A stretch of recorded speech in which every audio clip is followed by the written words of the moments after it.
Hi hello guys, இந்த வீடியோவில் யாரை பற்றி நம்ம பார்க்க போகிறோம் அப்படின்னா, டிக்டாக்ல ரொம்பவே பிரபலமாக இருக்கக்கூடிய இலக்கியான்றவங்க என்னுடைய உயிருக்கு இவரால் தான் பாதிப்பு இருக்குது அப்படின்னு சொல்லிட்டு ஒருத்தர் மென்ஷன் பண்ணியிருக்காங்க. அவருமே ரொம்ப ஃபேமஸான ஆள் தாங்க. ஸோ அதுக்கான பின்னணி என்னன்றது தான் இந்த வீடியோவில் பார்க்க போகிறோம். நம்ம சேனலில் ஃபஸ்ட் டைம் பார்க்குற பர்சனாக நீங்கள் இருந்தீங்கன்னா மறக்காமல் நம்ம சேனலை சப்ஸ்கிரைப் பண்ணிக்கோங்க. அது மட்டும் இல்லாமல் இந்த வீடியோ பற்றி உங்களுக்கான கருத்துக்கள் எதாவது இருந்துச்சுன்னா தாராளமாக நீங்கள் கமெண்ட் பாக்ஸ்லையும் மென்ஷன் பண்ணலாம். அதாவது டிக்டாக் ஆரம்ப காலகட்டத்தில் ரொம்பவே ஃபேமஸான ஒரு பர்சன் அப்படின்னு சொன்னீங்கன்னா இவங்களும் ஒன் ஆஃப் த பர்சன் அப்படின்னு சொல்லலாம். அதாவது இலக்கியா இவங்க. அதுக்கப்புறம் டிக்டாக் பேன் பண்ணதுக்கப்புறம் இன்ஸ்டாகிராமுக்கு மூவ் ஆயிட்டாங்க. அதுக்கப்புறம் இன்ஸ்டாகிராம்லையும் ரொம்ப நாளாவே வந்து பார்த்தீங்கன்னா ஃபேமஸாக வளம் வந்துருந்தாங்க. கொஞ்சம் கவர்ச்சியான உரைகள் ரிசெப்டாக போட்டு கொஞ்சம் ஃபேமஸ் ஆனாங்க அப்படின்னு சொல்லலாம். ஆரம்ப காலத்தில் இவங்க சினிமாக்குள்ள ஒரு ஹீரோனி ஆகணும் அப்படின்னு சொல்லிட்டு தான் ஊரை விட்டு வந்ததா அப்படின்ற விஷயத்த சொல்லியிருப்பாங்க. அதுக்கப்புறம் ஒரு சில பேர் சந்திச்சு அவங்க நிறைய பேர் என்னை ஏமாத்திட்டாங்க அப்படின்ற விஷயத்த வந்து பார்த்தீங்கன்னா நிறையா சொல்லியிருப்பாங்க. இவங்களை ஃபாலோ பண்ணாங்க. இவங்களோட ஹிஸ்ட்ரியெல்லாம் பார்த்தீங்கன்னா கண்டிப்பாக அவங்களுக்கு தெரிஞ்சிருக்கும்.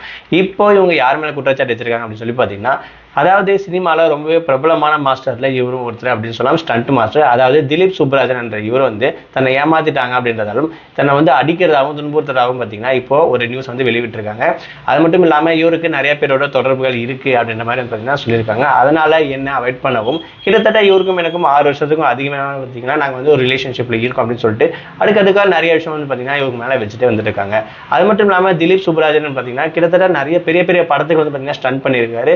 விஜய், அஜித், சூர்யா, ரஜினி அப்படின்னு சொல்லிட்டு. அது மட்டும் இல்லாமல் இப்போ பவன் கல்யாண் அவர்கள் வந்திருக்கக்கூடிய ஹர ஹர வீரமல்லு அப்படின்னு சொல்ற இந்த படத்துக்கும் அவர் தான் ஸ்டண்ட் மாஸ்டராக இருந்திருக்காருங்க. இந்த மாதிரி ரொம்பவே பிரபலமாக இருக்கக்கூடிய இந்த மாஸ்டருக்கும் இவங்களுக்கும் கனெக்ஷன் இருக்கு அப்படின்ற விஷயம் தான் இங்கே பெரிய பிரச்சனை அப்படின்னு சொல்லலாம். அது மட்டும் இல்லாமல் இவங்க 2 பேரும் ஆல்ரெடி எடுத்துட்ட ஃபோட்டோஸ் வந்து பார்த்தீங்கன்னா நிறையவே வைரலாக ஆகிட்டு இருக்கு அப்படின்னு சொல்லலாம்.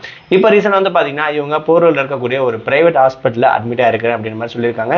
இவங்க இன்ஸ்டாகிராமில் இத்தனை நாளாக எனக்கு பிரச்சனை இருக்கு, இவங்களால உயிருக்கு ஆபத்து இருக்கு அப்படின்னு சொல்லிட்டு இருந்தவங்க இப்போ ரீசெண்டாக ஆல் ஃபேக் நியூஸ் அப்படின்னு சொல்லிட்டு இந்த ஸ்டோரியில் வச்சிருக்காங்கன்றது இது கொஞ்சம் ட்விஸ்டாக இருக்குது அப்படின்ற மாதிரி இருக்குது. ஏன்னா இவங்க ஹாஸ்பிட்டலில் இருக்காங்க. இந்த இன்ஸ்டாகிராம் ஐடி இப்போ யார் வந்து வச்சிருப்பாங்க, திடீர்னு இந்த மாதிரி பல்ட்டி அடிக்கணும் போது ஒருவேளை இந்த மாஸ்டரும் இதுக்குள்ள சம்மந்தப்பட்டிருப்பாரா அப்படின்னு மாதிரி கொஞ்சம் கொஸ்டின் மார்க் ரைஸ் ஆகுது அப்படின்னா, அவரை பொறுத்த வரைக்கும் எனக்கு இதுக்கும் சம்மந்தம் இல்லை அப்படின்னு தான் இன்னொரு பக்கம் சொல்லிட்டு வந்துட்டு இருக்காரு. ஸோ இதுக்கான பின்னணி என்னன்னா தான் இதுக்கப்புறம் வருது அப்படின்ற விஷயத்த அடுத்த வீடியோவில் கண்டிப்பாக பார்க்குறாங்க. உங்களுடைய கருத்து என்னன்ற விஷயத்த மறக்காம கமெண்ட் பாக்ஸில் மென்ஷன் பண்ணுங்க.